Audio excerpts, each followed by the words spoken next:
प्रतापनगर एक बहुत ही संपन्न राज्य था। वहाँ के राजा बहुत ही प्रतापी थे और प्रजा का पूरा ख्याल रखते थे। राजा ने पूरे जीवन प्रजा की मन से सेवा की थी, लेकिन अब वह बूढ़े हो चले थे तो मन में बड़ी दुविधा थी कि उनके बाद राज्य को कौन चलाएगा। राजा साहब के 3 बेटे थे।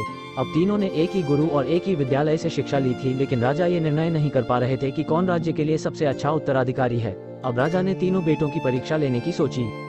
एक दिन राजा ने सुबह सुबह सभी पुत्रों को बुलाया और उन सबको एक एक बोरी गेहूं देते हुए कहा कि मैं और तुम्हारी माता तीर्थ यात्रा पर जा रहे हैं। हमें वापस आने में 1 वर्ष से भी ज्यादा लग सकता है। तुम तीनों की ये जिम्मेदारी है कि अपने हिस्से के गेहूं को संभाल के रखना, और जब मैं वापस लौटूं तो तुमको ये गेहूं की बोरी वापस लौटानी है। ऐसा कहकर राजा और रानी तीर्थ यात्रा पर चल दिए। सबसे बड़े बेटे से सोचा, ये गेहूं की बोरी पिताजी को वापस लौटानी है तो इसे मैं तिजोरी में बंद कर देता हूँ। जब पिताजी आएंगे तो वापस दे दूंगा। यही सोचकर उसने गेहूं की बोरी तिजोरी में रखवा दी ताकि एक दाना भी इधर उधर ना हो। दूसरे बेटे से सोचा कि तिजोरी में तो गेहूं सड़ जाएंगे, मैं इन गेहूं को खेत में डलवा देता हूं जिससे गेहूं की अच्छी फसल होगी और पिताजी को एक बोरी की बजाय कई बोरी गेहूं दे सकूंगा। अब उसने ना गेहूं के लिए अच्छा खेत देखा और ना ही अच्छी उपजाऊ जमीन देखी और ना ही खेत की घास फूस को साफ कराया। बस ऐसे ही एक बंजर जमीन पर गेहूं डलवा दिए और कभी उनकी देखभाल करने नहीं आया। उसे लगा कि अब अपने आप फसल आ जाएगी। तीसरा बेटा ज्यादा समझदार था। उसने अपने मित्र के साथ मिलकर एक अच्छा खेत देखा जो बहुत उपजाऊ था। फिर उसकी मिट्टी बदलवाई, वहाँ घास फूस की सफाई कराई और फिर विधि अनुसार गेहूं के दाने खेत में बो दिए। पूरी लगन और मेहनत से खेत की हिफाजत की, समय पर खाद पानी सब कुछ दिया। साल भर बाद पहली फसल आई, उसने फिर से उसे बोया, फिर और अन्न उपजा। खेत खलिहान लहलहाने लगा। राजा यही कोई 3 वर्ष बाद वापस आया।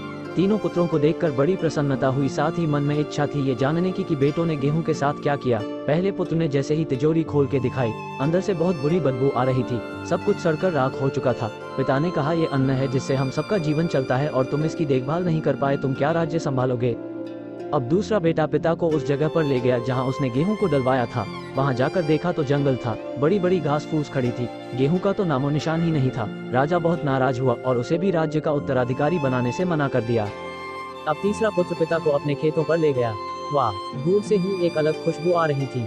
गेहूं की फसल लहलहा रही थी, चारों तरफ हरियाली और जीवन था, और उस खेत से 50 बोरी से भी ज्यादा गेहूं उत्पन्न हो चुका था और आज भी खेत में फिर से फसल खड़ी थी। राजा का मन देखकर बहुत प्रसन्न हुआ और राजा ने तीसरे बेटे को अपने राज्य का उत्तराधिकारी बनाने का निर्णय लिया। दोस्तों, उस राजा की तरह भगवान ने भी हमें कुछ गेहूं संभाल के रखने को दिए हैं। वो गेहूं है हमारा जीवन, जिसे हम बेकार के कामों में नष्ट कर देते हैं। ईश्वर ने जीवन दिया कि दुनिया का विकास करना, अपने ज्ञान को बढ़ाना और उसे बांटना, लेकिन हम अज्ञानी लोग इस जीवन को सड़ा देते हैं और अंत समय जब ईश्वर पूछता है कि जीवन में क्या किया, तो जवाब होता है शून्य, कुछ नहीं। अपने मन की जमीन को साफ करिए, उसमें जो घास फूस है वो हटाइए, मन में जो ईर्ष्या, गुस्सा और व्यसनों को हटाइए और अच्छाई के बीज बोए। फिर ईश्वर आपसे बेहद खुश होंगे। धन्यवाद।